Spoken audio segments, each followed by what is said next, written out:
Um, my reaction was just very thankful, grateful for the opportunity. Um, the staff kind of finalized those decisions this week. I would say as we wrapped up camp, and just in the meetings and stuff, and being told how the practice reps were going. But yeah, I mean, I've kind of known for a little bit, so it wasn't too much of a surprise, just based on how the practice has been going and the scrimmages, and just how the team and the offense has been responding to, my leadership, and just kind of like I said, the way the reps have been going in the practices. Chuba and I were splitting reps, and but majority of the time it was always usually me being able to get the first crack at it. So fortunately, I feel like I did a good job during camp, and I was able to lock that spot up. So I'm very thankful and very appreciative for Coach Frost being able to name it publicly. So that was a big deal. Casey, in what ways has your experience helped you since you've been here? Mm-hmm. And in what ways do you think that can help you in double? I would say that my game experience from last year definitely helped. Being able to have played in 12 games, have 10 starts last year, that really helped. And then even as a backup at Texas, whenever I was a backup behind Sam Ehlinger and having to prepare like every week like I was a starter, and just, I don't know, the more game reps you have, the easier it is at practice. So the game has really slowed down for me at practice, and I'm anticipating that next week I'll be able to feel comfortable and be able to just play my game and be comfortable. But I would say the biggest thing that the experience has helped is just my decision making at practice, my poise in the pocket, and being able to take care of the ball. I know for sure I had a low number of turnovers. I think in the spring ball I had 5 turnovers through 15 practices, and one of those was a tipped pass. And then in the camp I had like 4 or 5, and one of those was also a tip that got caught by the defense. So, being able to throw 4 or 5 interceptions over 18 practices where you're having hundreds of attempts is really good. I like to do that, like I said, in the season as well. But definitely poise in the pocket and just decision making and being smart with the football has been the main things that my game experience has helped the most. Casey, now that you've been here 8 months, are you able to step back at all and reaching a milestone here, ready to play your first game, and just assess what this experience overall has been like for you, what your feelings are about this place, compared to the expectations you had coming in January? No, I mean, honestly, today was day whatever practice. I wake up at 6 a.m. and get ready for bed at like 10 p.m. at night, 9 p.m. So I just been kind of, going through my routine, waking up, watching film, getting ready for practice. After practice, hot and cold tub, watch the tape, get ready for meetings. That kind of deal for like the last 30 days, I would say.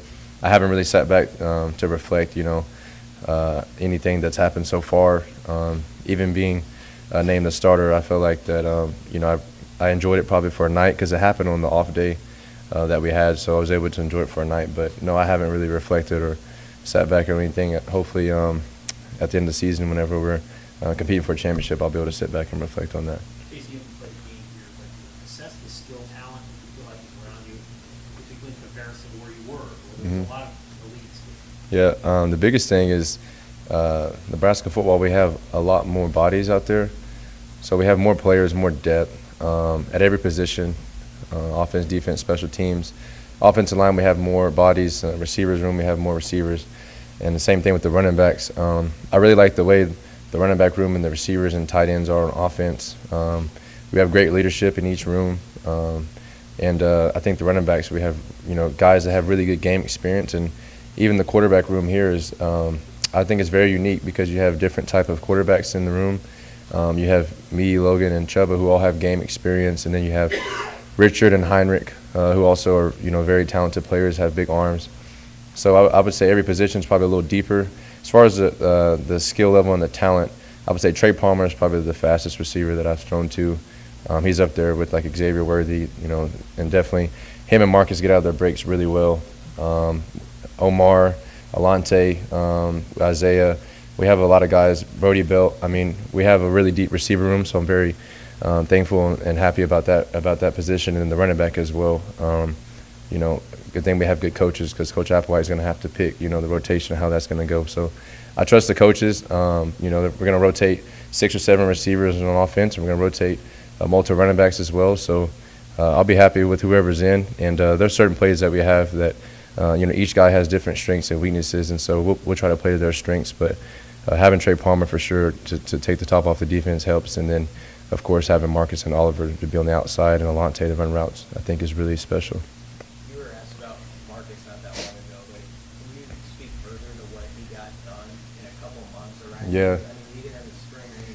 Yeah, it's really impressive. Marcus, all of our receivers, but Marcus and Trey Palmer especially, they have really good football IQ. Marcus is a great route runner. He has very natural hands. He's very long. He's like 6'3", has long arms. Marcus is he does a good job of understanding leverage and just the art of route running. And I can tell that Marcus spent a lot of time around Coach Sark because his level of football IQ is through the roof right now. And a lot of times, like I said, we have a lot of plays that we run that Marcus is used to that he ran last year at Texas. And so he understands the plays and the routes. And so you really don't have to go over a lot of things. He's a fast learner. He picks up on things quickly. Even today at practice, we just got off the practice field and we were in the weight room, and I was telling Marcus he's doing a good job and he's seeing things well. And he said part of the reason is because of the knowledge that he learned over at Texas. So he's done a good job. And like I said, I don't know at this time who's going to be starting at receiver. They haven't announced that publicly or even to us, but I have complete confidence and trust in Marcus and any of the receivers that will be out there at X. What do you know about Northwestern? Their defense, how Yeah. they play? What do you see from them? Northwestern is a 4-down front, also known as even. That's their main front. Number 99, I think, is their best defensive lineman. He's really good, has a really good motor. They have a couple of transfers, and they had one transfer from Stanford. The two interior D linemen are transfers. And then they lost a safety, number 16. I think his name was Newsom, transferred to Notre Dame. So they got a new starter back there at safety. But they have some good players in the back end, but they're predominantly 4-down front. They play cover 4, and they rotate a little bit. They mix up, and they'll go one high. They'll go zone and man. They bring pressure occasionally. There's certain situations they like to bring pressure. Still studying the red zone defense, and I'm still studying certain situations and formations, but we have a pretty good idea and game plan so far. We used kind of this last week of training camp to prepare and put a good game plan together. So today's Sunday, and I feel very confident that we have a great game plan already going in to Ireland before we get on the flight. But I would say 99, their defensive lineman definitely stands out on film. And then number 11, he played corner last year, the defensive back. I would say he probably has the best speed over there. I think he was a 10.6 100-meter track guy, so he has good speed on the outside. So I think they have good talent, and it's a good defense, and I'll be excited to line up against them. How do you help guys walk the line between caring about this game and caring too much and doing that? I think the confidence comes from our training. There's a saying that says, you don't rise to the level of the occasion, you fall back on your training. And like I said, today's Sunday, and we're 6 days out, and I have complete confidence in this game plan and the offense and the coaching staff, and just trying to keep everybody positive and relaxed. We had a really good practice today, almost no mistakes on the whole day, whether that was against the defense or the scouts. The game plan's really, really good and solid right now. We had a practice yesterday where we went over like 90 to 100 plays, and we didn't have many repeats or mistakes. So I think that the guys have a lot of confidence right now. But me as the quarterback, I just try to keep them positive and encourage them after practice today, just trying to talk to the receivers and let them know we had a great practice, and telling the line, we had a good practice, and encouraging the guys when we have to do half gashes and sprints after practice that this is going to help us for the game and ultimately for the season. So we're just trying to take one game at a time. But when we get over there, I think the main thing is on game day, my confidence and poise and my body language, and just showing the rest of the team and the offense that, hey, we've been here before, we practiced for this, and we're all prepared, and just relax, have fun, and play the game. So I would say my poise and my body language will probably help the most on game day for sure. You get nervous? No, I haven't gotten nervous.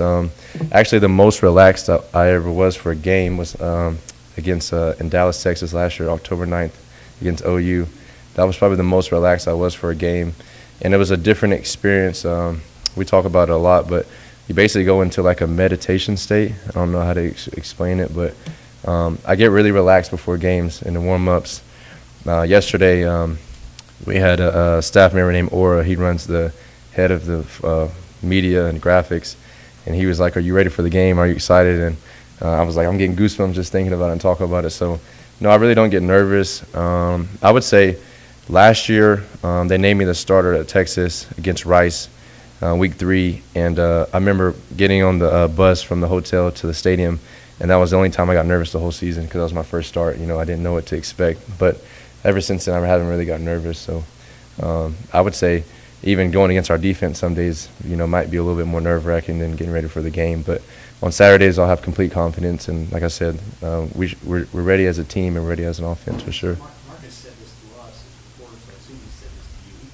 He feels like he and you both have a chip on their shoulder. Yeah. Something to prove. What is he talking about? What do you think? Yeah, Marcus pointed out to me when he got here that he just noticed that I'm very locked in and focused. But I think the chip on my shoulder that he's talking about, and also on his shoulder, is it just comes from being doubted and, you know, things not going in your favor in life. You know, when your back is against the wall or things don't go in your favor, you know, you have to just continue to fight back and stay resilient.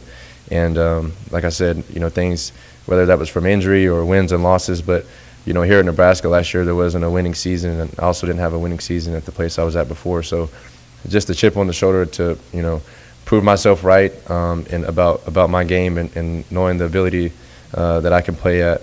But I think what Marcus is talking about is at practice and anything from walkthroughs, routes on air, 1-on-1, 7-on-7, team versus scouts, team versus the defense, scrimmages, it doesn't matter. I'm always trying to be perfect. You know, I want to have perfect throws. I want to make perfect reads. Throughout the last like 18 or 19 practices, I've had a couple practices where I was like maybe 1 or 2 throws off from being perfect on the whole day. That's from start to finish in the practice. So I'm just continuing to strive for perfection.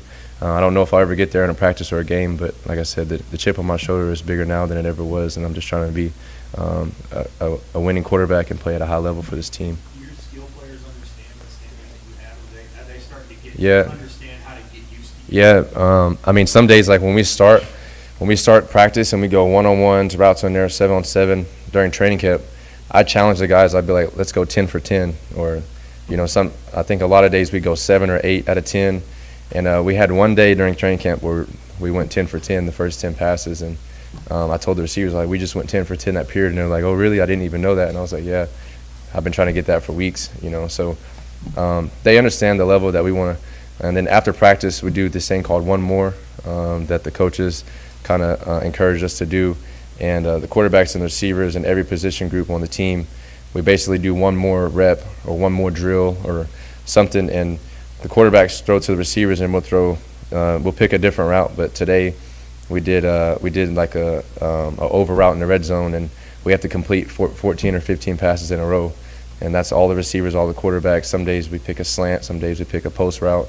So just trying to be perfect at practice, so that way on game day, you know, it'll become second nature. Thank you guys.